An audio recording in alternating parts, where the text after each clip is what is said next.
चंदा मामा नहीं दूर के, अब चंदा मामा बन जाएंगे टूर के। मानो इस आने वाले रक्षाबंधन के इस पर्व पर हमारी इस धरती माता ने अपने भाई के लिए एक सुंदर राखी वात्सल्य से भरी भेजी है।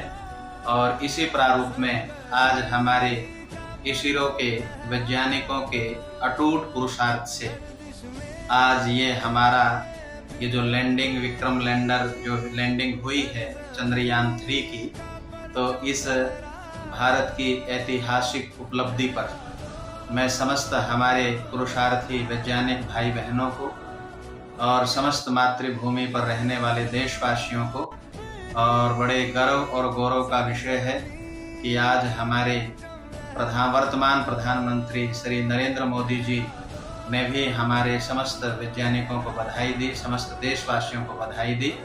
तो मैं भी समस्त आर्य समाज परिवार की ओर से इस चंद्रयान 3 के सफलतम लैंडिंग पर और आगामी ऐतिहासिक उपलब्धि पर समस्त देशवासियों को बहुत बहुत बधाई, शुभकामनाएं। हमारा देश इसी प्रकार से आगे बढ़ता रहे, और जब हम पुनः वैदिक संस्कृति का अनुसरण करते हुए चलेंगे तो इस भारत को इस आर्यवर्त बनने में और पूरे विश्व का गुरु देश बनने में देर नहीं लगेगी। गणवंतो ओम स्वस्ति नः पथ्यासु धर्मसु स्वस्ति अप्सु गृजनेश्वरवति स्वस्ति नः पुत्रकृतेषु योनिषु स्वस्ति राये मरुतो दधातना। सर्वप्रथम आप सभी को हार्दिक मंगल कामनाएं। जैसा कि आप सब लोग जानते हैं कि कल चंद्रयान की सफलतापूर्वक लैंडिंग वहां पर 6:04 पर हुई। ये हमारे वैज्ञानिकों के अनथक परिश्रम का ये परिणाम है।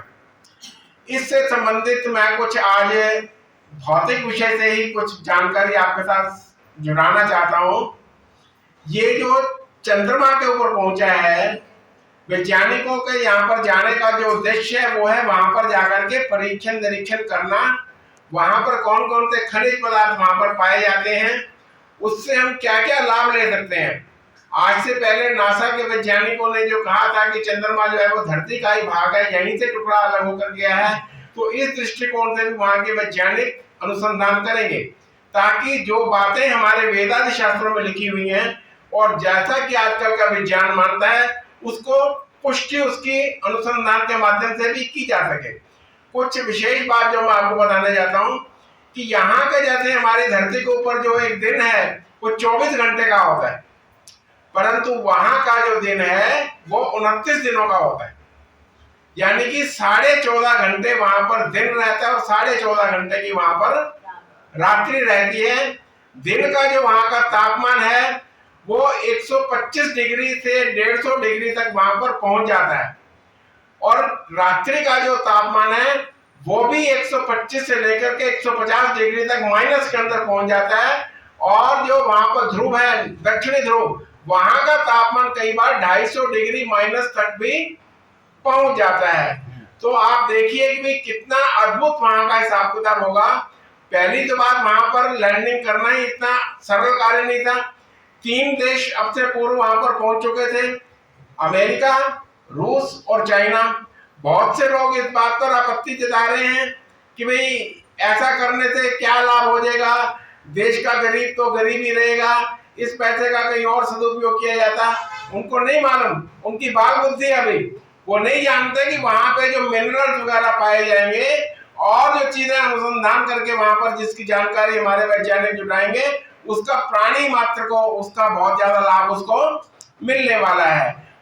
ये जरूरी नहीं कि सारी बातें जो वैज्ञानिकों के द्वारा की जाए या मनुष्यों के द्वारा की जाए वो फेस वैल्यू के ही नहीं हो, कुछ काम ग्रेस वैल्यू के लिए भी किए जाते हैं। संपूर्ण विश्व के अंदर भारत का डंका बजे, सभी प्राणियों तक, सभी मनुष्यों तक, सभी देशों तक ये संदेश गया है कि भारतीय वैज्ञानिक किसी से कम नहीं है, सबसे अग्रणी है।